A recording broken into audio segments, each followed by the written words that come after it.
लग्नाला जाण्यासाठी माझी सर्व तयारी झालेली आहे, मेहंदी सुद्धा काढून झाली, पण या चेहऱ्याचं काय करू? चेहऱ्यावरती डार्क सर्कल आले, डाग आले, काळपटपणा वाढला आणि ग्लो तर पूर्ण गेलेला आहे. अशी जर कंडिशन तुमची पण झाली असेल तर अगदी 10 मिनिटांमध्ये तुम्ही तुमच्या चेहऱ्याला उजळ आणि ग्लोवी बनवू शकता. ते कसं? तर चला बघूयात. अगदी लग्न फंक्शन असू द्या किंवा कोणताही कार्यक्रम, त्यामध्ये तुम्ही तुमचा चेहरा मस्त प्रकारे चमकवू शकता.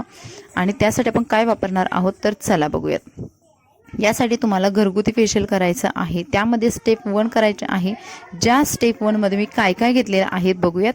एक वाटी घेतली आहे, त्याच्यामध्ये दही घेतलेलं आहे, 1 ते 1.5 चमचा घ्यायचं आणि त्याच्यामध्ये तुम्हाला चिमूटभर हळद टाकायची आहे.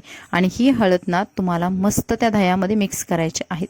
मिक्स करून झाल्यानंतर याची अशी पेस्ट बनते आणि ती पेस्ट तुम्हाला चेहऱ्यावरती लावून मस्त चेहऱ्याचा मसाज करायचा आहे.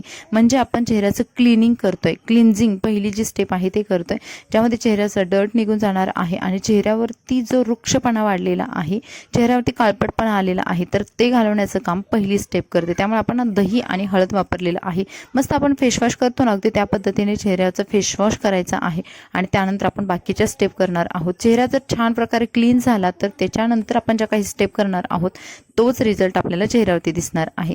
कारण काय होतं की लग्न समारंभाचे दिवस असतात, त्यामुळे आपलं जास्त फिरणं होतं आणि चेहऱ्यावरती काळपटपणा येतो, व्यवस्थित झोप होत नाही आणि त्यामुळे चेहऱ्यावरती डार्क सर्कल येतात, पिगमेंटेशन वाढतं आणि ग्लो तर पूर्ण नाहीसा झालेला असतो. अशा वेळेस आपण हे जर घरगुती 5 ते 10 मिनिटाचं क्लीनअप केलं ना तर तुम्हाला पार्लरपेक्षा भरपूर चांगल्या पटीचा रिझल्ट मिळतो आणि शिवाय तुमचे पैसे खर्च होत नाहीत. पहिली स्टेप झाली, मस्त मसाज करून घेतला. त्यानंतर आपल्याला फेस वॉश करून घ्यायचा आहे. थंड पाण्याने स्वच्छ फेस धुवायचा आणि त्यानंतर टॉवेलने मस्त पुसून घ्यायचा. आता आपण रेडी आहोत स्टेप 2 साठी. स्टेप 2 साठी आपण काय वापरायचं बघूयात. इथे एक वाटी घेतलेली आहे, त्या वाटीमध्ये मी पुन्हा दही घेतलेलं आहे. या दह्यामध्ये मी तांदळाचं पीठ टाकलेलं आहे आणि हे मस्त प्रकारे आपल्याला मिक्स करून घ्यायचं आहे. बाकी कोणताही इन्ग्रेडियंट्स यामध्ये वापरलेलं नाही. अगदी सोपं फेशियल आहे, ज्यामध्ये तुम्हाला जास्त काही करायचं नाही पण रिझल्ट खूप उत्तम मिळतात. आणि लग्नाच्या घाईमध्ये आपल्याला जास्त वस्तू आणणं, ते लावणं आणि त्यासाठी ते रिझल्टची वाट बघणं हे सुद्धा पॉसिबल नसतं. अशा वेळेस घरातल्या काही मोजक्या वस्तू घेऊन तुम्ही तुमचं फेशियल स्वतः करू शकता.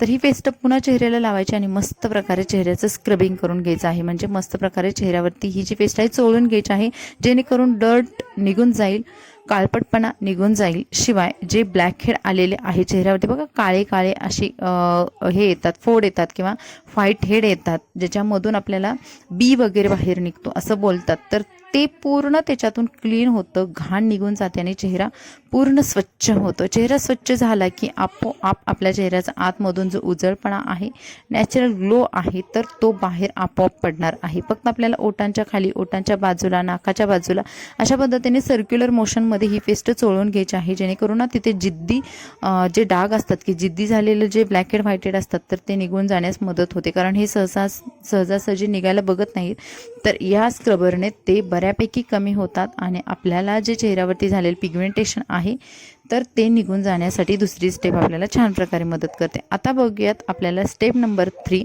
तर स्टेप नंबर 3 अगोदर तुम्हाला ही चेहरा मस्त प्रकारे वॉश करून यायचा आहे आणि इथूनच तुम्हाला ग्लो दिसायला, चेहरा मऊ हाताला लागायला सुरुवात होत जाते. इतका मऊ लागतो की आपल्याला हातसुद्धा चेहऱ्यावरून काढू वाटत नाही, इतका मस्त लोण्यासारखा मऊ होतो चेहरा. त्याच्यानंतर आपण बघूया स्टेप नंबर 3.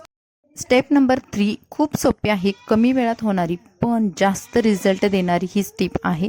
त्यामुळे आपल्याला ही स्टेप स्किप करायची नाही. इथे काय करायचं, हातावरती जस्ट तुम्हाला गुलाब पाणी घ्यायचं आहे 5 ते 6 थेंब आणि त्याच्यामध्ये ग्लिसरीनचे 1 ते 2 थेंब टाकायचे आहे. कारण ग्लिसरीन खूप चिकट असतं. तुम्हाला जेव्हा एक्स्ट्रा ग्लो हवा असतो, चेहऱ्याला तुकतुकीतपणा हवा असतो, त्यावेळेस तुम्हाला ही स्टेप करणं गरजेचं आहे. आणि जेव्हा आपण लग्न कार्यक्रमांसाठी तयार होत असतो, स्किन केअर करत असतो, अशा वेळेस तुम्हाला या स्टेप करणं गरजेचं राहतं. कारण चेहऱ्यावरती आपल्याला तेव्हा नॅचरल ग्लो हवा असतो आणि त्याच्यावरती आपला मेकअपसुद्धा छान प्रकारे सेट होतो. मस्त प्रकारे मसाज करायचा आहे चेहऱ्यावरती. गुलाब पाणी आणि ग्लिसरीन मस्त प्रकारे मसाज करायचा आणि त्यानंतर चेहऱ्याला आतमधून जो उजळपणा येणार आहे, आतमधून जो ग्लो येणार आहे, तर तो भरपूर दिवसांसाठी टिकणारा असणार आहे. त्यामुळे आपल्याला ही स्टेप स्किप करायची नाही आणि याच्यावरती जेव्हा आपण मेकअप सेट करतो ना तर तो मस्त प्रकारे बसतो. मेकअप कसा करायचा लग्न समारंभांसाठी, मेकअप काळा का पडतो, या गोष्टी ज्या आहेत त्याचे व्हिडिओ ऑलरेडी आपल्या चॅनलवरती अपलोड केलेले आहेत. तुम्ही ते चेकआउट करा, तुम्हाला तिथे मेकअपसुद्धा कसा करायचा आहे लग्न समारंभांसाठी समजेल. त्यानंतर आपण बघूया स्टेप नंबर 4. इथे जरी तुम्हाला स्टेपची संख्या जास्त वाटत असेल तरी अगदी इझी आहेत, कमी वेळामध्ये होणाऱ्या या स्टेप आहेत. वाटी घ्यायची, त्याच्यामध्ये आपल्याला मस्त प्रकारे चंदन पावडर घ्यायचं आहे 1 चमचा, त्याच्यामध्ये थोडंसंच बेसन टाकायचं आणि अर्धा चमचा अशा हिशोबाने दही टाकायचं आणि हे मस्त प्रकारे मिक्स करून घ्यायचं. बऱ्याच मैत्रिणी असं वाटतं की बेसन टाकलं की चेहऱ्यावरती खडबडीतपणा येतो, पण असं होत नाही, कारण त्याला बॅलन्स करण्यासाठी आपण ऑलरेडी ग्लिसरीन वापरलेलं आहे आणि त्यामुळे आपला चेहरा रुक्ष होत नाही किंवा ड्राय पडत नाही. आणि बेसनची क्वांटिटी कमी करा, बऱ्याच मैत्रिणींना सूटसुद्धा होत नाही तर तुम्ही चंदनची क्वांटिटी अजून वाढवू शकता, बेसन कमी करू शकता, पण बेसन त्याच्यामध्ये वापरा, कारण बेसनशिवाय इतका छान इन्ग्रेडियंट्स आहे की जो आपल्या चेहऱ्याला उजळ बनवतो. तर हे पूर्ण पेस्ट चेहऱ्यावरती लावून घ्या आणि त्यानंतर चेहरा आपल्याला 10 मिनिटांसाठी असाच सोडायचा आहे, जेणेकरून हे सर्व इन्ग्रेडियंट्स आपल्या चेहऱ्यावरती मस्त प्रकारे मुरतील आणि त्याचा रिझल्ट छान भेटेल.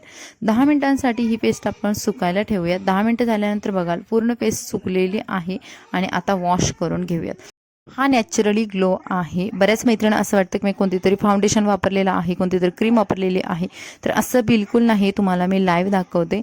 तर चेहरा फक्त वॉश केलेला आहे आणि त्याच्यानंतर बघा इतकं तुम्ही खरवडून जरी काढलं तरी तुम्हाला याच्यावरती कुठे फाउंडेशन दिसतंय किंवा कोणती क्रीम तरी दिसतंय का? अजिबात नाही.